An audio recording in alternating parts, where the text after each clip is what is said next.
Mais c'est du plug and play. Mais là, en gros, faudrait que ce soit là. Ah, mais c'est pas grave, tu le refixes plus haut. Ok. Et puis il y a peut-être une petite découpe à faire sur le feu arrière. Je le fais, hein. Et puis en plus, tu le fais concorder avec l'arête là. Peut-être volontairement le remettre un peu comme ça là, à l'arête là. Là. Mais non, mais ça y va grave bien. Non, mais là t'es sur le phare. Elle t'arrête celle-là.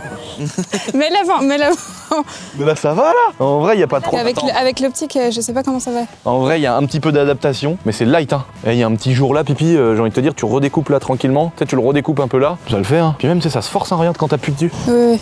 Par contre, ça va être marrant parce que tu vas avoir le délire de la coupe de l'ancienne dans le nouveau. Oh non, si, ça dévoite. Ah, il est beau, en plus, ce kit là, il est beau quoi. Bon, bah, soit on trouve un nouveau, soit on monte celui-là. Mais moi, je l'ai couleur. Elle a dit quoi? Elle a dit... Oh, t'es pourri toi, comment t'es pourri de l'intérieur. Ah, t'es pourri de l'intérieur. Comme un vieux Didier qui a 60 ans qui a bu depuis qu'il a 14 ans. Il est tout pourri de l'intérieur. T'es pareil, elle est moche. Les amis, vous avez intérêt de nous dire si elle est moche ou pas ma voiture.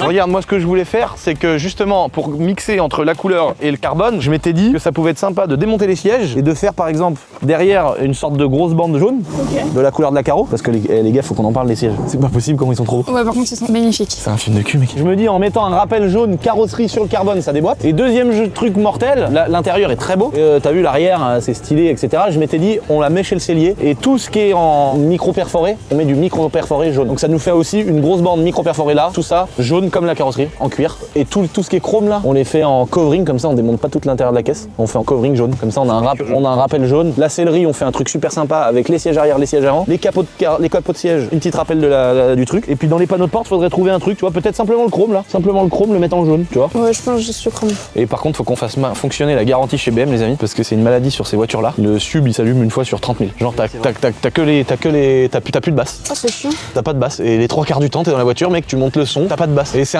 une maladie. Et on avait fait un rappel sur la M3. Il y avait ça sur la M3 G80 qu'on a fait gagner. Le volant. On va se mettre un beau petit volant. Je pense. Un peu de carbone quoi. Je pense Alcantara et carbone. Tu vois, il y a de l'Alcantara aussi sur les sièges. Lui faire le petit volant, le milieu là, tu sais, en Alcantara, ça fait toujours sympa en plus ça. Et puis sinon, on va pas changer grand chose. Voilà, mais ça fait déjà la sellerie à refaire, ça fait déjà les capots carbone à repeindre. Le volant a changé, donc c'est quand même plus de modifs que dans l'ancienne. Mais l'ancienne, elle était très très sympa parce qu'on avait refait aussi les sièges. Et je pense que là, on va demander à notre pote Léo de nous faire un ciel étoilé et on mettra les lumières, on mettra les LED en jaune. Et là maintenant les amis, la partie la plus importante, la partie moteur. Et donc là, on va pas rentrer dans les détails parce qu'on vous réserve un truc de ouf avec Shiftech évidemment. Medo, il est à 200%, il a déjà commandé des pièces. Donc déjà tout ce qui est bon là, on va peut-être se mettre un petit capot moteur carbone quand même comme toi Hugo sur ta RS3. Bah oui. Se faire plaisir. Ouais. La vidéo de la RS3 étape plus elle arrive. Voilà, ça va être beau ça aussi. Ça ira évidemment par je pense de toute façon on a dit qu'on voulait qu'elle fasse 1000 chevaux les gars. Donc 1000 chevaux c'est turbo, ligne, admission, injecteur, intercooleur, tout bordel. Donc tout ça va changer de gueule.